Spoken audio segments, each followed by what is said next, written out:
புதுச்சேரி மாநிலத்தில் நாளுக்கு நாள் வாகனங்களின் எண்ணிக்கை அதிகரித்து வருகிறது. அதேபோல் வார விடுமுறை மற்றும் தொடர் விடுமுறை நாட்களில் ஒயிட் டவுன், புசி வீதி, புதுவை கடலூர் சாலை, காமராஜர் சாலை, புதுவை விழுப்புரம் சாலை, இந்திரா காந்தி சதுக்கம், ராஜீவ்காந்தி சதுக்கம், மரப்பாலம் சந்திப்பு, முருங்கப்பாக்கம் சந்திப்புகளில் போக்குவரத்து நெரிசல் ஏற்பட்டு வாகனங்கள் அணிவகுத்து நிற்கின்றன. மேலும் பல இடங்களில் 15 ஆண்டுகளுக்கு முன்பு அமைக்கப்பட்ட போக்குவரத்து சிக்னல்கள் துருப்பிடித்து மின்கசிவு ஏற்பட்டு பழுதாகி காட்சி பொருளாக இருந்து வந்தது. எனவே புதுச்சேரியில் உள்ள அனைத்து சிக்னல்களையும் நவீன முறையில் மாற்றியமைக்க வேண்டுமென பொதுமக்கள் கோரிக்கை விடுத்து வந்தனர். இதனையடுத்து ₹4 கோடி செலவில் 36 இடங்களில் புதியதாக போக்குவரத்து சிக்னல் அமைக்க முடிவு செய்தது. அதன்படி அண்ணா சிலை, காமராஜர் சிலை, லெனின் வீதி உள்ளிட்ட 36 இடங்களில் போக்குவரத்து சிக்னல்கள் அமைக்கப்பட்டு வருகிறது. இந்த சிக்னல்கள் அனைத்தும் தானியங்கி முறை LED பல்புகளை கொண்ட நவீன சிக்னல் கம்பங்கள் அமைக்க முடிவு செய்யப்பட்டது. அதன்படி கடந்த மாதம் முதல் ஒவ்வொரு பகுதியில் உள்ள பழைய சிக்னல்களை அகற்றி புதிய சிக்னல் அமைக்கப்பட்டு வருகிறது.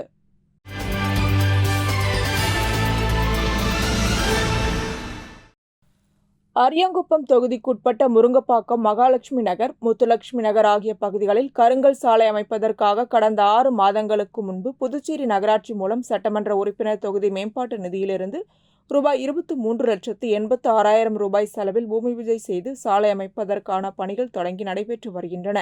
இதனை சட்டமன்ற உறுப்பினர் பாஸ்கர் என்கின்ற தட்சிணாமூர்த்தி பார்வையிட்டு பணிகளை மழை காலத்திற்கு முன்பாக விரைந்து முடிக்குமாறு கேட்டுக்கொண்டார். மேலும் இந்த ஆய்வின் போது அப்பகுதி NR காங்கிரஸ் நிர்வாகிகள் மற்றும் பொதுமக்கள் பலர் உடனிருந்தனர்.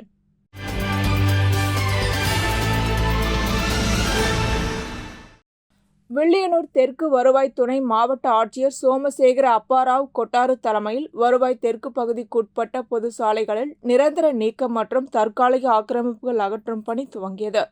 அதிகார வரம்பிற்குட்பட்ட சாலை பாதுகாப்பு துணைப்பிரிவு தெற்கு மேஜிஸ்ட்ரேட் தலைமையில் துணைப்பிரிவு மேஜிஸ்ட்ரேட், தெற்கு போக்குவரத்து காவல் கண்காணிப்பாளர், வில்லியனூர் வட்டாட்சியர், பாகூர் வட்டாட்சியர், வில்லியனூர் சட்டம் ஒழுங்கு காவலர்கள் மற்றும் போக்குவரத்து காவலர்கள் முன்னிலையில் இப்பணிகள் நடைபெற்றது. கோட்டைமேடு சந்திப்பு பகுதியில் உள்ள சாலையோரம் அமைக்கப்பட்டுள்ள விளம்பர பலகைகள் மற்றும் அரசுக்கு சொந்தமான இடத்தை ஆக்கிரமிப்பு செய்து கட்டப்பட்டுள்ள சுவர்கள் மற்றும் கடையின் மேற்கூரைகள் ஆகியவற்றினை JCB இயந்திரம் கொண்டு பாரபட்சமின்றி நடவடிக்கை மேற்கொள்ளப்பட்டது. மேலும் ஆக்கிரமிப்புகளை அகற்றுவது குறித்து முன்னதாகவே செய்தித்தாள் மூலமாக தகவல் தெரிவிக்கப்பட்டிருந்தது குறிப்பிடத்தக்கது.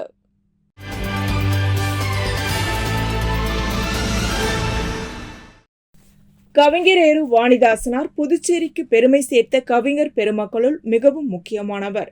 மகாகவி பாரதியாரை தொடர்ந்து தமிழ் இலக்கிய மறுமலர்ச்சிக்கு வித்திட்டவர். ஆண்டுதோறும் அவர் பிறந்தநாள் விழாவை கலை இலக்கிய விழாவாக இத்துறை கொண்டாடி மகிழ்கின்றது. புதுவை தமிழ்ச்சங்கத்தில் நடைபெற்ற கவிஞரேறு வாணிதாசனார் பிறந்தநாள் விழாவில் கலை பண்பாட்டுத்துறை இயக்குநர் கலியபெருமாள் வரவேற்புரையாற்றினார். கலைமாமணி சுமதி தலைமையில் புதுச்சேரி எழிலர் கலைக்கூடம் சார்பில் தீர்த்த யாத்திரை குறுங்காவியம் என்ற தலைப்பில் நாட்டிய நாடகம் நடைபெற்றது. அதனைத் தொடர்ந்து முனைவர் சம்பத்குமார், சிவராஜ், கலைமாமணி டாக்டர் நமச்சிவாயம் ஆகியோர் சிறப்புரையாற்றினர்.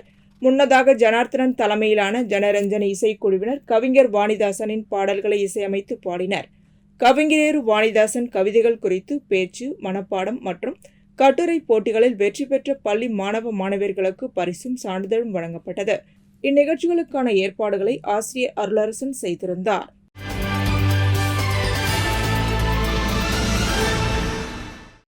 கலை பண்பாட்டுத்துறை மற்றும் தஞ்சை தென்னக பண்பாட்டு மையம் இணைந்து நடத்திய கவிஞரேறு வாணிதாசனாரின் 110வது பிறந்த நாள் சேலியமேட்டில் நடைபெற்றது. இவ்விழாவில் கலை பண்பாட்டுத்துறை இயக்குநர் கலியபெருமாள் தொடக்க உரையாற்றினார். சட்டமன்ற உறுப்பினர் லட்சுமிகாந்தன் மலர் வளையம் வைத்து வாழ்த்துரை வழங்கினார். புலவர் கலியபெருமாள், புலவர் அதியரசன், கலைமாமணி கோவிந்தராசு ஆகியோர் சிறப்புரையாற்றினர். கவிஞரேறு வாணிதாசனார் பாடல்களில் சுற்றுச்சூழல் விழிப்புணர்வு என்ற தலைப்பில் தமிழ் மாமணி உசேன் தலைமையில் கவியரங்கம் நடைபெற்றது. மேலும் கவிஞரேறுவின் தமிழச்சி காவியத்தை கனிக்குரல் பொம்மலாட்ட கலைக்குழுவினர் வழங்கினர். பொம்மலாட்டத்தை நல்லாசிரியர் வளர்மதி முருகன், ஆசிரியர் பாரதிராஜா, முனைவர் மோகன்ராஜ், ஆசிரியர் கஜலட்சுமி திவ்யா, மதுமிதா, கனியமுது, குரலமுது, பூவரசன் மற்றும் தீபக் ஆகியோர் நடத்தினர்.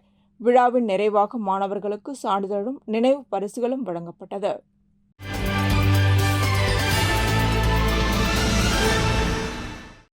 மார்க்சிஸ்ட் கம்யூனிஸ்ட் கட்சியின் தலைமை அலுவலகத்தில் செய்தியாளர்களை சந்தித்த மார்க்சிஸ்ட் கட்சியின் அரசியல் தலைமைக்குழு ராமகிருஷ்ணன், புதுச்சேரி மாநிலத்தில் ரேஷன் கடைகளை திறந்து இலவச அரிசி, பருப்பு, சமையல் எண்ணெய் வழங்கப்படும் என முதலமைச்சர் ரங்கசாமியின் அறிவிப்பை வரவேற்கின்றோம் என்றும், புதுச்சேரி மாநிலத்தில் மூடப்பட்ட ரேஷன் கடைகளை திறக்க வேண்டும் என 2 ஆண்டுகளுக்கு மேலாக மார்க்சிஸ்ட் கம்யூனிஸ்ட் கட்சி சார்பில் நடத்தப்பட்ட போராட்டத்திற்கு கிடைத்த வெற்றியாகும் என தெரிவித்த அவர், தொழிலாளர்களுக்கு குறைந்தபட்ச ஊதியம் ரூபாய் 26,000 உயர்த்த வேண்டும். இதை மத்திய, மாநில அரசுகள் நடைமுறைப்படுத்த வேண்டும் என ராமகிருஷ்ணன் தெரிவித்துள்ளார். அதாவது ஒரு பொய்யான தகவலை நாடாளுமன்றத்தில் இந்த எக்கனாமிக் சர்வே மூலமாக சொல்லியிருக்கிறாங்க. அவங்க சொல்லியிருக்கிறதுல ஒன்று மட்டும் உண்மை. அதாவது இந்தியாவில் பொருளாதார ஏற்றத்தாழ்வு என்பது ரொம்ப அதிகமாக இருக்குன்னு சொல்கிறாங்க. சொல்லப்போனால் உலகத்திலேயே பொருளாதார ஏற்றது அதிகமாக இருக்கிற நாடுகளில் நம்பர் 1 இந்தியா. அது ஒன்றை தவிர மொத்தமாக ஜிடிபி வந்து வேகமாக வளர்ச்சி இருப்பதாகவும் பொய்யான தகவல் அதை ஏற்றுக்கொள்ள முடியாது. இல்லை, விலைவாசி நீங்கள் வந்து ஏற்கனவே நம்ம வந்து விலைவாசி நம்ம பார்த்துட்டு இருக்கிறோமில்ல. விலைவாசி என்பது குறிப்பாக மொத்த குறியீட்டு விலையும் அதுமாதிரி ரீட்டைல் விலைவாசி அதிகமாக ஏறிக்கிட்டு இருக்கு. அவங்க அந்த தகவலும் சரியானது இல்லை. ஏன்னா நீங்கள் பெட்ரோல் பொருட்கள் விலையோ மற்ற அத்தியாவசிய விலைகள் உங்களுக்கு வந்து அதிகமாகிட்டு இருக்கிறதால தான் உங்களுக்கு வந்து தொழில் வளர்ச்சி மற்றும் பாதிக்குன்னு சொல்றதால விலைவாசி கட்டுப்படுத்தப்பட்டதாக சொல்றது தவறான தகவல். நிதி ஆணையின் மூலம் மாநிலங்களுக்கு ஒதுக்க வேண்டிய நிதி ஒதுக்கீடு என்பது தொடர்ந்து வெட்டப்பட்டு வருது, குறைக்கப்பட்டு வருது. அந்த அடிப்படையில் இப்படி கூட்டாட்சி என்பது அதிகாரங்கள் மட்டும் இல்லை, கூட்டாட்சி நிதி ஒதுக்கீட்லையும், அதாவது பிஸ்கல் ஃபெடரேஷன் சொல்லுவாங்க.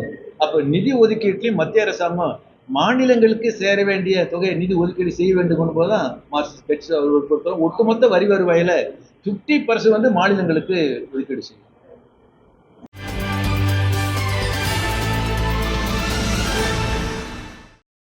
புதுச்சேரி முல்லை நகரில் உள்ள அரசு ஊழியர் சம்மேளன அலுவலகத்தில் அங்கன்வாடி ஊழியர்கள் சங்க தலைவர் ராஜலட்சுமி செய்தியாளர்களை சந்தித்தார். அப்பொழுது பேசிய அவர், மாத இறுதி நாட்களில் ஊதியம் வழங்க வேண்டும், 7வது ஊதிய குழுவின் பரிந்துரைகளை அமல்படுத்த வேண்டும், நிலுவையில் உள்ள பஞ்சப்படி போன்றவற்றை காலத்தோடு வழங்க வேண்டும் என வலியுறுத்தி பலகட்ட போராட்டங்களை நடத்தி வருவதாக தெரிவித்த அவர், இந்த கோரிக்கையின் மீது அரசு இதுவரை எந்தவித நடவடிக்கையும் எடுக்கவில்லை. இதனால் வருகின்ற 25ஆம் தேதி புதுச்சேரி சட்டப்பேரவையை முற்றுகையிடப் போவதாக அவர் தெரிவித்தார்.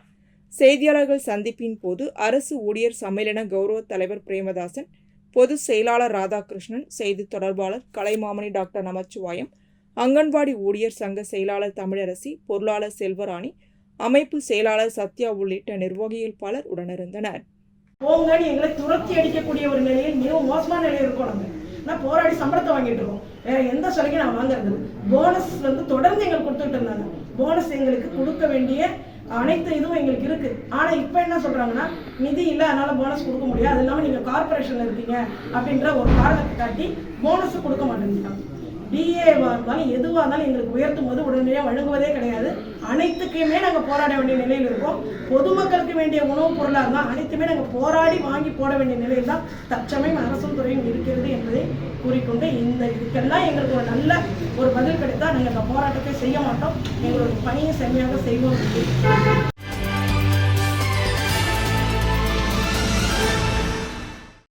புதுவையில் போக்குவரத்தை சீரமைக்கும் பணியில் சிறுவர் சாலை பாதுகாப்பு அணி, NCC, NSS மாணவர்களுக்கும் பயிற்சி அளிக்கப்படுகிறது. இவர்கள் திருவிழா காலங்கள், புத்தாண்டு கொண்டாட்டங்கள் உள்ளிட்ட பல்வேறு சமயங்களில் போக்குவரத்து போலீசாருக்கு உதவியாக பணியில் அமர்த்தப்படுகிறார்கள். இதனிடையே அரசு, தனியார், அரசு உதவி பெறும் பள்ளிகளில் படிக்கும் சிறுவர் சாலை போக்குவரத்து அணியினருக்கு போக்குவரத்து விதிமுறைகள் குறித்து போக்குவரத்து பிரிவு ஆய்வாளர் கோகுலகிருஷ்ணன் பயிற்சி அளித்தார். தொடர்ந்து வாகன ஓட்டிகள் கடைபிடிக்க வேண்டிய விதிமுறைகள் குறித்து அவர் விளக்கினார்.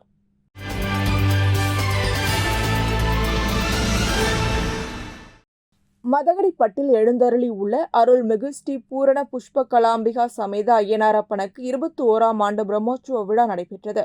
விழாவில் அபிஷேக ஆராதனைகள், ஊரணி பொங்கல் வைத்தல் நிகழ்ச்சி மற்றும் பொதுமக்களுக்கு அன்னதானம், சுவாமி வீதி உலா ஆகியவை நடைபெற்றன. மேலும் இவ்விழாவில் முன்னாள் சட்டமன்ற உறுப்பினர் கோபிகா, ஆலய நிர்வாக அதிகாரிகள், மதகடிப்பட்டு கிராமவாசிகள் மற்றும் முக்கிய பிரமுகர்கள், அரசியல் தலைவர்கள், கோவில் நிர்வாக குழுவினர், 100க்கும் மேற்பட்ட பொதுமக்கள் கலந்து கொண்டனர்.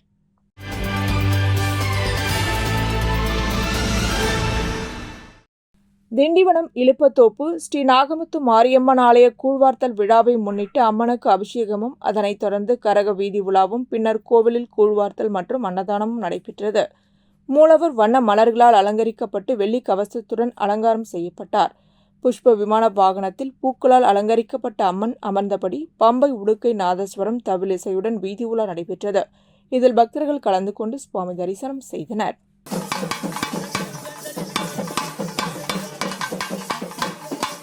இதேபோல் திண்டிவனம் வட்டம் ரெட்டனை கிராமம் அருள்மிகு ஸ்ரீ திரௌபதி அம்மன் ஆலய அக்னி வசந்த விழா எனும் தீமிதி திருவிழாவில் சிறப்பு அலங்காரத்தில் பக்தர்களுக்கு காட்சியளித்த மூலவர் ஸ்ரீ திரௌபதி அம்மனுக்கு கற்பூர ஆரத்தி காண்பிக்கப்பட்டது. தொடர்ந்து வண்ண மலர்கள் கொண்டு அலங்கரிக்கப்பட்ட ஸ்ரீ திரௌபதி அம்மன் மற்றும் ஸ்ரீ தர்ம மகாராஜா ஸ்ரீ சித்ராங்கை பக்தர்களுக்கு காட்சியளித்தனர். தொடர்ந்து கற்பூர ஆரத்தி காண்பிக்கப்பட்டு மின் விளக்குகளால் அலங்கரிக்கப்பட்ட வாகனத்தில் பக்தர்களுக்கு காட்சியளித்தனர். தொடர்ந்து வீதி உலா நடைபெற்றது.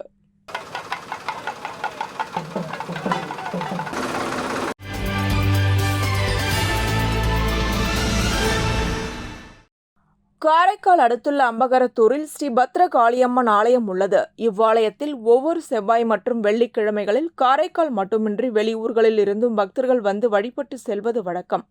சூரனை சம்ஹாரம் செய்த இடம் என்பதால் பத்ரகாளியம்மன் சூலத்தின் 3 முனைகள் கீழ்நோக்கி இருப்பது போல திரிசூலத்தை கையில் பிடித்திருப்பது இக்கோயிலின் தனி சிறப்பு. இக்கோவில் உள்ள அம்மனை வழிபட்டால் பில்லி சூனியம் ஏவல் உள்ளிட்ட பிரச்சனைகள் தீரும் என்பது பக்தர்களின் நம்பிக்கை. இந்நிலையில் பிரசித்தி பெற்ற ஸ்ரீ பத்ரகாளியம்மன் ஆலயத்தில் ஆடி மாதம் 1வது செவ்வாயை முன்னிட்டு ஸ்ரீ பத்ரகாளியம்மனுக்கு பால், தயிர், சந்தனம், பன்னீர் உள்ளிட்ட பல்வேறு திரவியங்களால் அபிஷேகம் நடைபெற்றது. வண்ண மலர்களால் அலங்கரிக்கப்பட்ட அம்மனுக்கு மகா தீபாராதனை நடைபெற்றது. இதில் பக்தர்கள் கலந்து கொண்டு அம்மனை தரிசனம் செய்தனர்.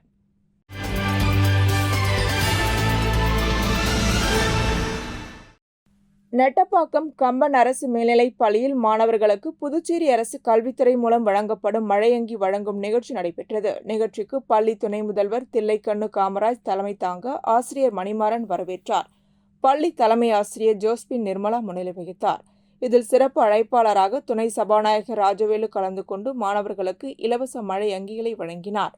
மேலும் இந்நிகழ்ச்சியில் பள்ளி ஆசிரியர்கள், ஊழியர்கள் மற்றும் மாணவர்கள் கலந்து கொண்டனர். இதற்கான ஏற்பாடுகளை விரிவுரையாளர்கள் லதா, எழில்வேந்தன் ஆகியோர் செய்திருந்தனர். நிறைவாக ஆசிரியர் ஜெகதீசன் நன்றி கூறினார்.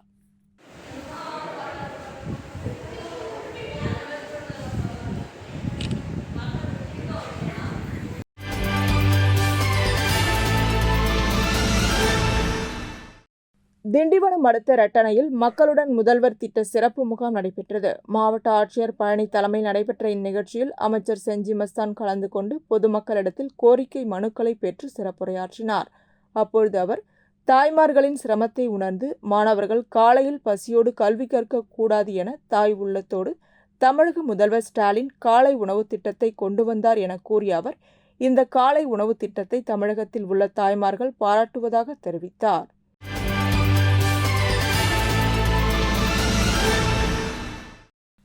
திண்டிவனம் அடுத்த பாதிரி கிராமம் அருகே சென்னை திருச்சி தேசிய நெடுஞ்சாலையில் மாவட்ட காவல் கண்காணிப்பாளர் தீபக் சிராஜ் உத்தரவின் பேரில் காவல் துணை கண்காணிப்பாளர் சுரேஷ் பாண்டியன் தலைமையில் போலீசார் தீவிர வாகன சோதனையில் ஈடுபட்டனர். அப்பொழுது சந்தேகப்படும்படியாக அந்த வழியே வந்த பிக்கப் வேனை நிறுத்தி சோதனை செய்தபோது வேனில் உள்ளறை அமைத்து பாக்கெட்டுகளில் வைக்கப்பட்ட 1 கோடி ரூபாய் மதிப்பிலான கஞ்சாவை பறிமுதல் செய்த போலீசார் அதில் வந்த கேரள மாநிலம் காசர்கோடு பகுதியை சேர்ந்த தாமோதரன் என்பவரது மகன் உதயகுமார், ஆசிப் ஆகிய இருவரையும் கைது செய்தனர். இதுகுறித்து தகவல் அறிந்த சம்பவ இடத்திற்கு வந்த மாவட்ட காவல் கண்காணிப்பாளர் தீபக் சிராஜ், கஞ்சா எங்கிருந்து வருகின்றது, யாருக்கு சப்ளை செய்யப்படுகின்றது, விழுப்புரம் மாவட்டத்தில் யாரேனும் முக்கிய குற்றவாளிகள் உள்ளனரா என்பன உள்ளிட்ட பல்வேறு கோணங்களில் தீவிர விசாரணையில் ஈடுபட்டார். பின்பு இருவர் மீதும் வழக்கு பதிவு செய்து நீதிமன்ற காவலுக்கு அனுப்பி வைக்கப்பட்டனர்.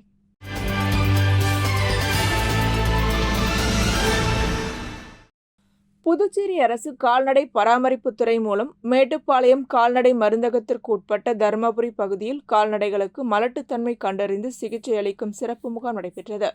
இந்த முகாமிற்கு கால்நடைத்துறை இணை இயக்குநர் குமரவேல் கலந்து கொண்டு சினை பிடிக்காத மாடுகளை பரிசோதித்து சிகிச்சை அளித்தார்.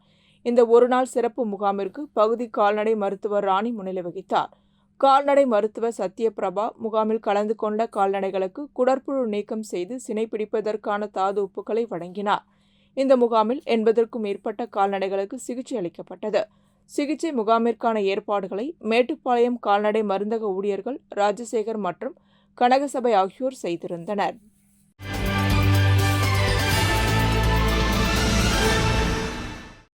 புதுச்சேரி அமைச்சர் த்ரோபால் ஆண்கள் மற்றும் பெண்களுக்கான எரிபந்து சங்கம் மூலம் நடத்திய த்ரோபால் நடுவர்களுக்கான பயிற்சி மற்றும் நடுவர்கள் தேர்வு ஆகியவை ஸ்ரீ வெங்கடேஸ்வரா தொழில்நுட்ப கல்லூரியில் நடைபெற்றது. இதில் டாக்டர் வித்யா, பொது மேலாளர் சவுந்தரராஜன், ஸ்ரீ வெங்கடேஸ்வரா தொழில்நுட்ப கல்லூரியின் முதல்வர் டாக்டர் பிரதீப் தேவநேயன் ஆகியோர் கலந்து கொண்டு வாழ்த்துரை வழங்கினர். இந்நிகழ்ச்சிக்கு நிர்வாக குழு சேர்மன் வெங்கடாச்சலம் தலைமை தாங்கினார். தமிழ்நாடு த்ரோபால் அசோசியேஷன் ஒருங்கிணைப்பாளர் ரூபானந்தன், இன்டர்நேஷனல் த்ரோபால் நடுவர் சரண் ஆகியோர் கலந்து கொண்டு நடுவர்களுக்கு பயிற்சி அளித்தனர். மேலும் இந்நிகழ்ச்சியில் டாக்டர் அரங்க பண்பில்நாதன், பொது செயலாளர் நாராயணசாமி, தலைவர் ஆனந்த பாஸ்கர், துணைத் தலைவர் அந்தோணிசாமி மற்றும் பலர் கலந்து கொண்டனர். இந்நிகழ்ச்சியின் நிறைவாக பயிற்சி பெற்ற மாணவர்களுக்கு சான்றிதழ் வழங்கப்பட்டது.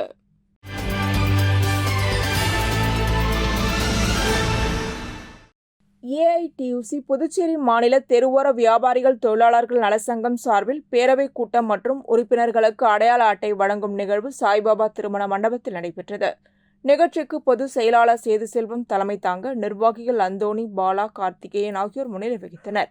இந்நிகழ்ச்சியில் புதுச்சேரி சாலை ஓரங்களில் கடை வைத்து வியாபாரம் செய்பவர்களுக்கு பாதுகாப்பு அளிக்க வேண்டும், சாலையோர கடைகளை காவல்துறை, பொதுப்பணித்துறையும் நகராட்சி நிர்வாகம் அடிக்கடி காலி செய்ய சொல்வது கண்டிக்கத்தக்கது என தீர்மானம் நிறைவேற்றப்பட்டது. தொடர்ந்து தெருவோர வியாபார தொழிலாளர்களுக்கு உறுப்பினர் அடையாள அட்டை வழங்கப்பட்டது.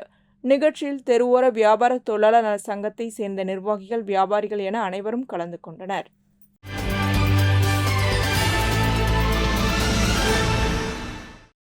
குயிலாப்பாளையம் குயிலை கல்விக்கூடத்தின் ஆண்டு விழா, காமராஜர் பிறந்த நாள் மற்றும் ஆசிரியர்களுக்கு நல்லாசிரியர் விருது வழங்கும் விழா ஆகியவை நடைபெற்றது.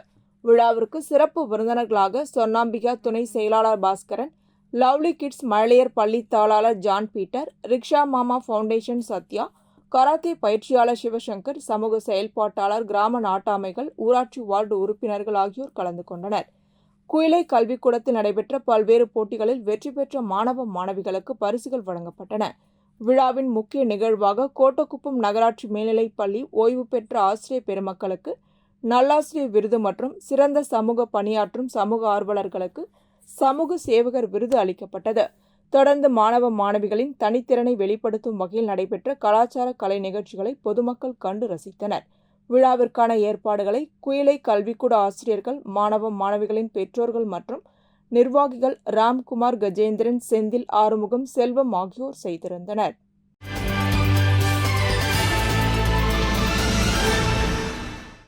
திண்டிவனம் ஓலக்கூர் ஸ்ரீ முத்தாலம்மன் ஆலய 7ஆம் ஆண்டு தேர் திருவிழா கொடியேற்றத்துடன் துவங்கியது. முன்னதாக கொடிக்கு பூஜை செய்யப்பட்டது.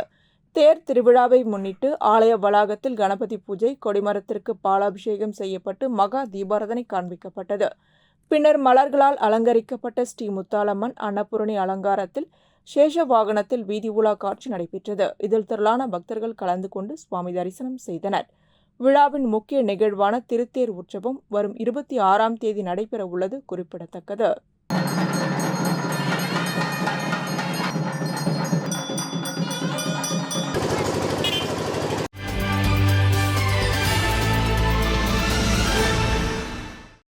அரியங்குப்பம் கொம்பின் காசாந்திட்டு ஸ்ரீ முத்து மாரியம்மன் ஆலய 11ஆம் ஆண்டு சடல் உற்சவம் தொடங்கியது. முன்னதாக மங்கள இசையுடன் தொடங்கிய நிகழ்ச்சியில் அம்மனுக்கு அபிஷேகம், ஆராதனைகள் செய்து பூங்கரகம் அலங்கரித்து கரகத்திற்கு காப்பு கட்டி மற்றும் சடல் போடும் பக்தர்களுக்கு காப்பு கட்டி தீபாராதனை காண்பிக்கப்பட்டு பூங்கரகம் வீதி உலா நடைபெற்றது. இதில் பொதுமக்கள் பூங்கரகத்திற்கு படையிலிட்டு தீபாராதனை காண்பித்தனர். தொடர்ந்து பூங்கரகம் ஆலயத்திற்கு சென்று சாகை வார்த்தல் நிகழ்ச்சியும் சடல் உற்சவம் ஆகியவை நடைபெற்றன. இதற்கான ஏற்பாடுகளை விழா குழுவினர் மற்றும் ஊர் பொதுமக்கள் செய்திருந்தனர்.